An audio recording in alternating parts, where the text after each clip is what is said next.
प्रिय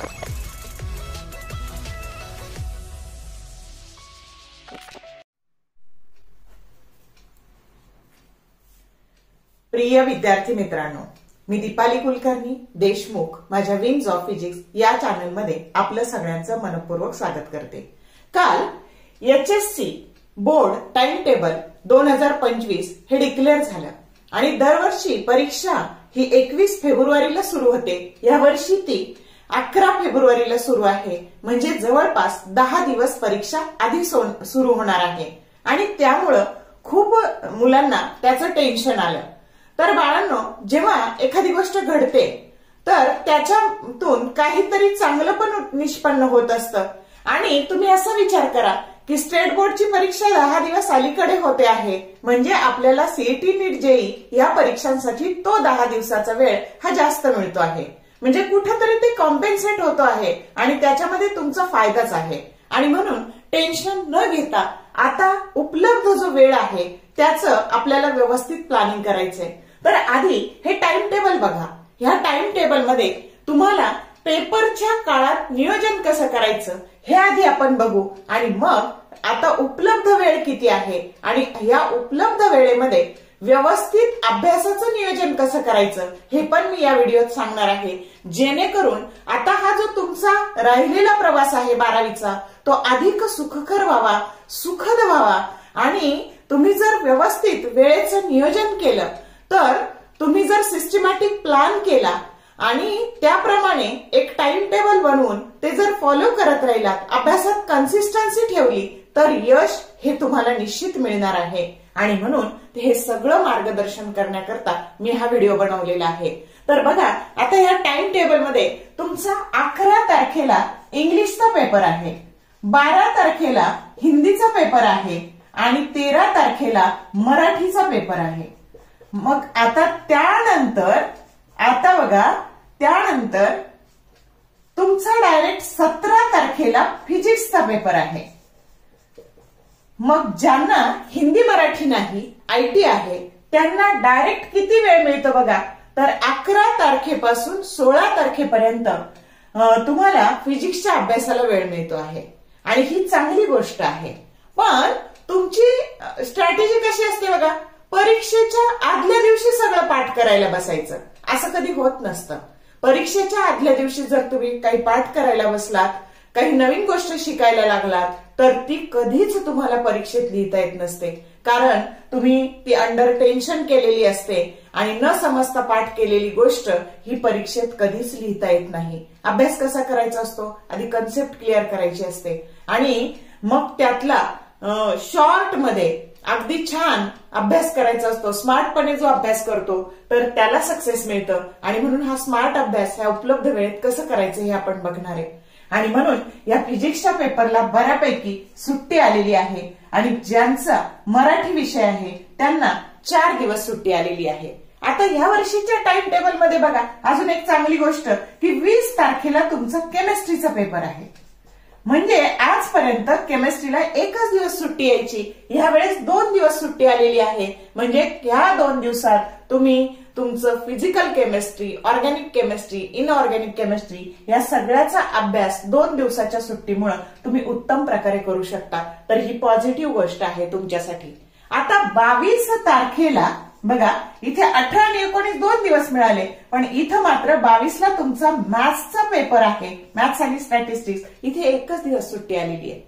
आणि म्हणून ज्यांचं इंग्लिश आहे आणि हिंदी मराठी नाही त्यांनी इथं हा मॅथ्सचा जो वेळ आहे तर इथे तुम्ही 1-2 दिवस मॅथ्स करायला हरकत नाही, समजलं? तर असं नियोजन परीक्षेचं करायचं आहे। आणि 27 तारखेला तुमचा बायोचा पेपर आहे, म्हणजे तुम्हाला इथे बराच वेळ मिळतो आहे, बायोच्या पेपरला सुद्धा बराच वेळ मिळतो आहे आणि ज्यांना बायो नाही त्यांची इथेच परीक्षा संपून जाते आहे। 7 तारखेला तुमचा जिओग्राफीचा पेपर आहे आणि 12, 15 आणि 17 तारखेला तुमच्या आयटीच्या पेपरचे स्लॅब आहेत। असं हे टाइम टेबल आहे। मग हे झालं परीक्षेच्या काळातलं नियोजन। आता अभ्यासाचं नियोजन कसं करायचं, तर हा व्हिडिओ तुमच्यापर्यंत म्हणजे समजलं का बाळांनो? तर पहिले लँग्वेजचे पेपर झाले की फिजिक्सला प्रॉपर 4 दिवस वेळ मिळतो, तिथे छानपैकी तुमची रिव्हिजन होऊन जाणार आहे. आणि ज्यांना हे 2 विषय नाहीत तर त्यांना मॅथ्स आहे, त्यांनी इथे हा वेळ इथं मॅथ्सच्या रिव्हिजनला वापरायचा, म्हणजे इथे एका दिवसात फजिती होणार नाही. आणि इथं 22 आणि 27 5 दिवस वेळ मिळालेला आहे आणि खरी तुमची एक्झाम जवळपास 27ला संपून जाते. हे काही नाही, हे तसे फारसे हे नाही, म्हणजे इथून तुम्हाला 27 ज्यांचं बाय आहे त्यांना 27 पासूनच अभ्यासाला सुरुवात करता येते आणि ज्यांचं मॅथ्स आहे त्यांना तर 22 मार्च पासूनच तुमच्या सीईटी नीटच्या अभ्यासाला सुरुवात करता येते. आलं का लक्षात? तर परीक्षा आधी आली ही तुमच्यासाठी चांगलीच गोष्ट आहे. तर संकटाला नेहमी संधी मानायचं असतं आणि त्या संधीचं रूपांतर यशामध्ये करतात असेच विद्यार्थी करतात की जे खरोखर हुशार आहेत. मग आता बघूयात आपण आपल्याकडे उपलब्ध वेळ किती आहे. तर आपल्याकडे वेळ आहे बघा, नोव्हेंबर, हा व्हिडिओ तुमच्यापर्यंत येईपर्यंत 24 तारीख आलेली असेल आणि म्हणून तुम्ही 24 पासून नियोजन केलं तर नोव्हेंबरचे 8 दिवस आहेत, डिसेंबरचे 31 दिवस आहेत आणि जानेवारीचे तुमची तोंडी परीक्षा किंवा प्रात्यक्षिक परीक्षा ही 24 जानेवारी ते 10 फेब्रुवारी पर्यंत आहे. म्हणजे ह्या काळात तुम्हाला एक धावते रिव्हिजन आणि जेव्हा आपली तोंडी परीक्षा असते, प्रॅक्टिकलची परीक्षा असते तर आदल्या दिवशी आपण त्याचा अभ्यास करतो. म्हणजे हा काळ धरला नाही तरी चालेल, म्हणजे खऱ्या अर्थाने 23 पण सोडून द्यायचा तर 22 जानेवारी पर्यंत तुम्हाला अभ्यासाला वेळ मिळणार आहे. आणि तुमच्या हातात अभ्यासाचे दिवस आहेत आता 61, किती 61 डेज आहेत आणि ह्या 61 डेज मध्ये तुम्हाला 3 रिव्हिजन करायच्या आहेत अभ्यासाच्या. मग कशा करायच्या कळलं का? उपलब्ध वेळ किती आहे तुमच्याकडे? तर 61 डेज आहे आणि त्याच्यात 3 रिव्हिजन कशा करायच्या. तर आता आपण बघूयात बघा की डे वाईज प्लॅनिंग करू. तुम्हाला फिजिक्सचे 16, केमिस्ट्रीचे 16, मॅथ्सचे 15 आणि बायोचे 15 एवढ्या चॅप्टरचा अभ्यास करायचा आहे. समजतंय? तर हे झाले 31 आणि 31 म्हणजे एकूण 62 चॅप्टरचा अभ्यास तुम्हाला या 61 दिवसामध्ये करायचा आहे. मग आता कसं करायचं बघा. तर पहिली रिव्हिजन ही 24 नोव्हेंबर ते 24 डिसेंबर पर्यंत करायची. किती? 24 नोव्हेंबर ते 24 डिसेंबर पर्यंत करायची. आता काही कॉलेजमध्ये आतापर्यंत 13-14 चॅप्टर्स शिकवून झालेले आहेत आणि म्हणून आपण तिथपर्यंतच नियोजन केलं. बघा 24 आणि 25 2 दिवस मिळून एक चॅप्टर करायचा. फिजिक्सचा एक करायचा, केमिस्ट्रीचा एक करायचा, मॅथ्सचा एक करायचा, बायोचा एक करायचा. ज्यांचं मॅथ्स नसेल त्यांना आणखी सोपं किंवा ज्यांचं बायो नसेल त्यांना आणखी सोपं 2 दिवसात तुम्हाला 3 चॅप्टर करायचे. नियोजन तुम्ही करायचं वेळेचं कसं करायचं ते. तर बघा 2-2 दिवसात एक चॅप्टर म्हणजे 19 तारखेपर्यंत तुमचे 13 चॅप्टर कंप्लीट होणार आहे. जे शिकवायचे राहिलेले आहेत चॅप्टर त्याला मागे ठेवा आणि आपण वेळ 19 नाही, आपण हा 19 नोव्हेंबर पर्यंत 13 चॅप्टर होतात. आपण 24 तारखेपर्यंत म्हणजे 24 नोव्हेंबर ते 24 डिसेंबर पर्यंत पहिली रिव्हिजन आपल्याला करायची आहे. आता ही रिव्हिजन करताना काय करायचं बघा. ही पहिली रिव्हिजन करायची आहे आणि ही रिव्हिजन करताना काय करायचं तर सिक्वेन्स सोडायचा नाही. फॉर एक्झाम्पल फिजिक्सचा पहिला चॅप्टर घ्यायचा, मग दुसरा घ्यायचा, असं करत करत सिक्वेन्सनी जायचं. आणि जर तुमचे सगळे चॅप्टर शिकून झाले असतील तर 24 डिसेंबर पर्यंत तुमचे 16ची 16 चॅप्टर किंवा हे 15ची 15 चॅप्टर कव्हर होतात. त्याला डीपली स्टडी करायचा.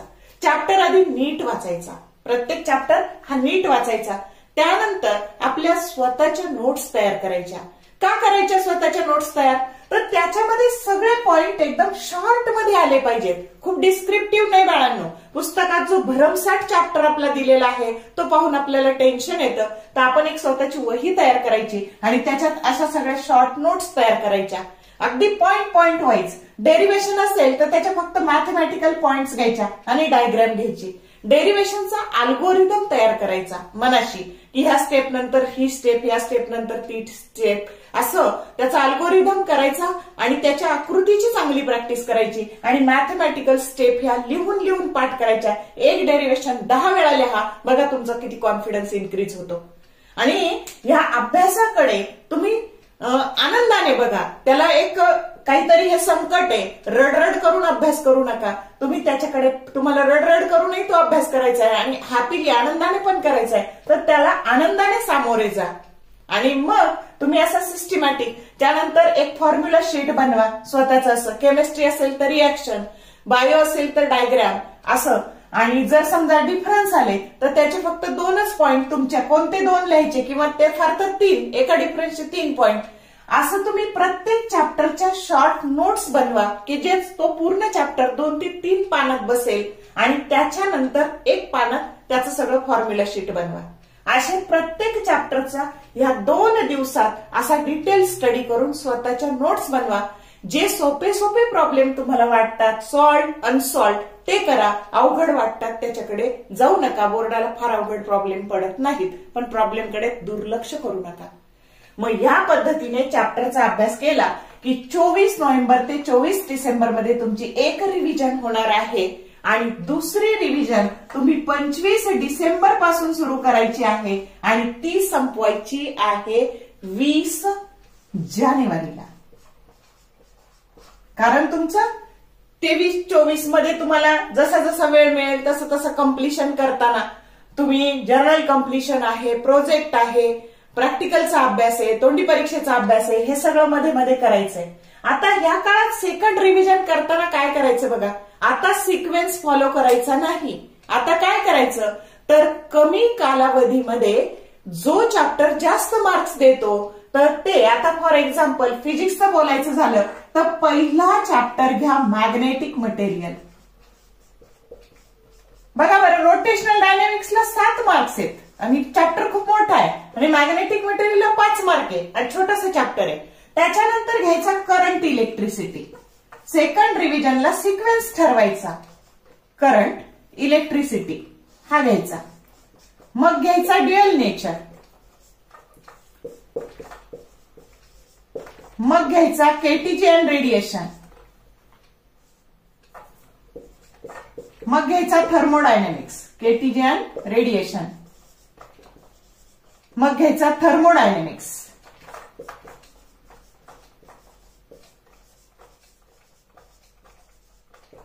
मग घ्यायचा सुपरपोजिशन ऑफ वेव्ह. आणि मग घ्यायचा ऑसिलेशन.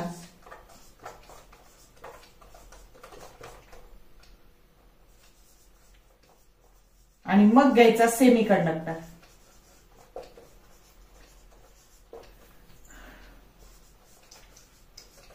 या क्रमाने सेकंड रिव्हिजन आणि नंतर उरलेल्या 8चा क्रम तुम्ही ठरवा. तुम्हाला जे सोपे वाटतात ते आधी घ्या, अवघड वाटतात ते नंतर टाका. आणि ह्या रिव्हिजन मधून जे करायचं राहिलं, ह्या रिव्हिजन मधलं काही गोष्टी तर परत करायच्याच, त्या सेकंड रिवाइज करायच्या आणि जे इथून सुटलं ते इथं करा. अशा पद्धतीने तुमची दुसरी रिव्हिजन 20 जानेवारी पर्यंत तयार होणार आहे. हे मी फक्त फिजिक्सचं सांगितलं. अशी सेम स्ट्रॅटेजी केमिस्ट्रीला वापरा, मॅथ्सला वापरा, बायोला वापरा आणि स्वतःच्या नोट्स तयार करा. आणि मग बघा बरं, तुम्हाला खूप सारा कॉन्फिडन्स येणार आहे आणि मग तुमच्या असं लक्षात येईल की आता आपला बऱ्यापैकी अभ्यास झालेला आहे. आणि मग जो तुमचा परीक्षेचा आणि ओरलचा कालावधी आहे त्याच्यामध्ये एक धावती तिसरी रिव्हिजन करायची आणि परीक्षेच्या आदल्या दिवशी चौथी रिव्हिजन. आणि हे करताना जसा जसा वेळ मिळेल तर प्रत्येक विषयाच्या घड्याळ लावून 3 क्वेश्चन पेपर सोडवा, जेणेकरून तुमचा कॉन्फिडन्स इन्क्रीज होणार आहे. जसं आपण बोर्ड परीक्षेला बसलो असं समजून जेवढा अभ्यास झालाय तेवढ्याचा पेपर न पाहता लिहून काढा. तुमच्या शिक्षकांकडून चेक करून घ्या, म्हणजे तुम्हाला कळेल की आपल्या काय चुका होतात, आपला वीक पॉइंट कोणता आहे, कशावर भर द्यायचा आहे. आणि असं नियोजन करून जर तुम्ही बोर्ड परीक्षेचा अभ्यास केला तर तुम्हाला निश्चित सक्सेस मिळेल. तर मला खात्री आहे की या व्हिडिओमुळे तुमचं बरंचसं टेन्शन हे कमी झालेलं असेल, तुम्हाला थोडा कॉन्फिडन्स आला असेल, तुमच्या अभ्यासाला दिशा मिळाली असेल. तर ह्या व्हिडिओचा जरूर तुम्ही पॉझिटिव्हली उपयोग करून घ्या. All the best for your study and thank you for watching this whole video.